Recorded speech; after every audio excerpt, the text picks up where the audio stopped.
I just had to let you know you're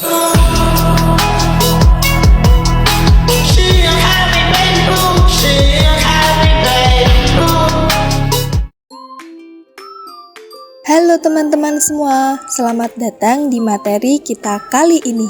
Topik yang akan kita bahas sangat penting karena berhubungan erat dengan kesehatan bunda dan tumbuh kembang si kecil, yaitu tentang metabolisme lemak pada ibu nifas dan menyusui.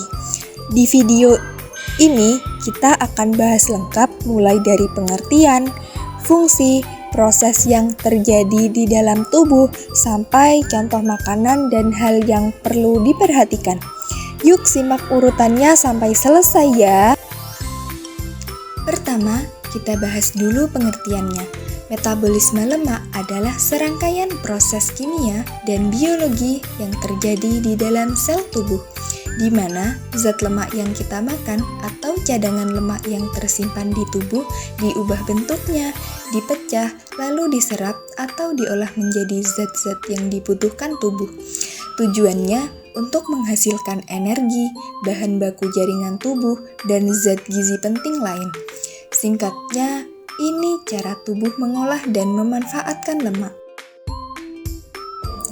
Lemak sendiri merupakan salah satu dari 3 zat gizi utama selain karbohidrat dan protein yang berfungsi sebagai sumber energi paling padat, pelarut vitamin A, D, E, K, serta pelindung organ dalam tubuh. Khususnya pada ibu nifas dan menyusui, fungsinya sangat vital. Yang pertama, bahan baku utama ASI. Sekitar 50% energi dalam ASI berasal dari lemak, yang menentukan kadar lemak dan kalori susu. Yang kedua, sebagai pembentuk jaringan saraf dan otak bayi. Asam lemak esensial disalurkan lewat ASI untuk perkembangan otak si kecil.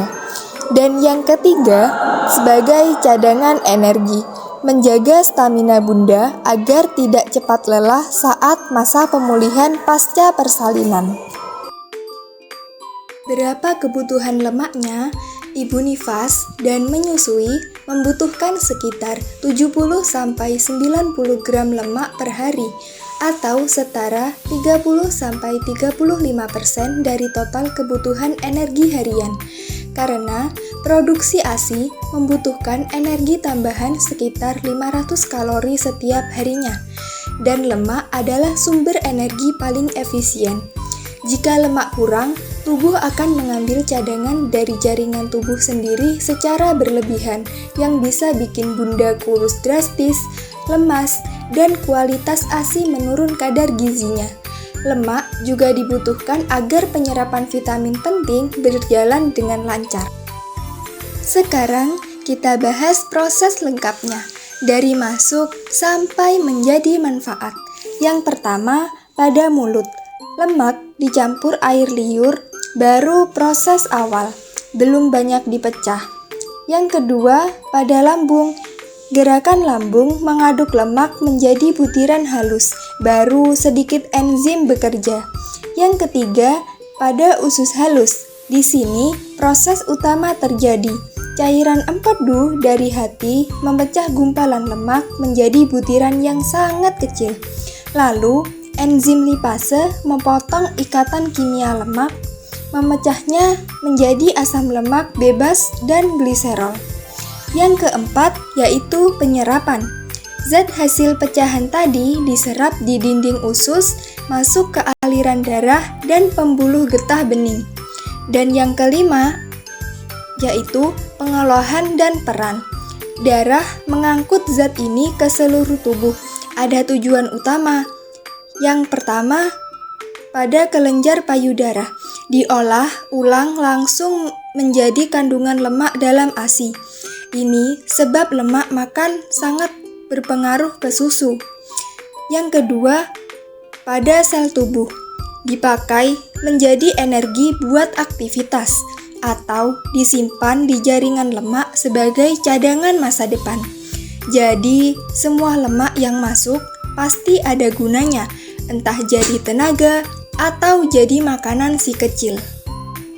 Lemak apa saja yang baik dan disarankan? Lemak yang baik dan disarankan yang pertama lemak nabati seperti minyak kelapa, minyak jagung, minyak zaitun, alpukat, dan kacang-kacangan. Yang kedua yaitu lemak hewani seperti ikan laut, kuning telur, daging ayam, susu, dan produk olahannya. Hindari lemak trans dan lemak jenuh berlebihan seperti gorengan berminyak berulang kali karena kurang baik buat kesehatan jantung dan kualitas ASI. Apalagi yang dapat mendukung supaya metabolisme lemak lancar, bukan cuma lemak saja ya bun, tetapi harus diimbangi dengan poin-poin sebagai berikut. Yang pertama, cukup minum air putih, minimal 2,5 sampai 3 liter dalam satu hari. Air itu pelarut utama, tanpa air proses pemecahan dan pengangkutan lemak akan terjadi macet. Yang kedua, cukup mengkonsumsi protein dan karbohidrat sebagai pengatur kerja enzim dan hormon. Yang ketiga, beraktivitas ringan seperti jalan kaki dan senam nifas. Gerakan tersebut akan dapat membantu aliran darah menjadi lancar sehingga dapat menjadi pembakaran lemak menjadi lebih optimal. Dan yang keempat adalah istirahat yang cukup. Kurang tidur bikin hormon rusak, metabolisme melambat drastis. Apa akibat bahaya jika kekurangan lemak? Yang pertama, dapat berpotensi dalam menurunkan kualitas ASI, seperti ASI menjadi encer, kalori kurang, dan bayi susah naik berat badan. Yang kedua, ibu menjadi cepat lelah dan lemas, seperti energi tidak cukup, pemulihan pasca melahirkan menjadi lambat, rentan sakit, dan anemia. Yang ketiga, dapat mengganggu kesehatan seperti kulit kering, rambut rontok, penyerapan vitamin A, D, E, K menjadi gagal, serta terjadi gangguan penglihatan dan tulang. Dan yang terakhir, dapat menyebabkan gangguan otak seperti kurang asam lemak esensial, bisa menghambat kecerdasan dan perkembangan saraf pada si kecil. Nah, teman-teman, sudah jelas ya uraian lengkapnya.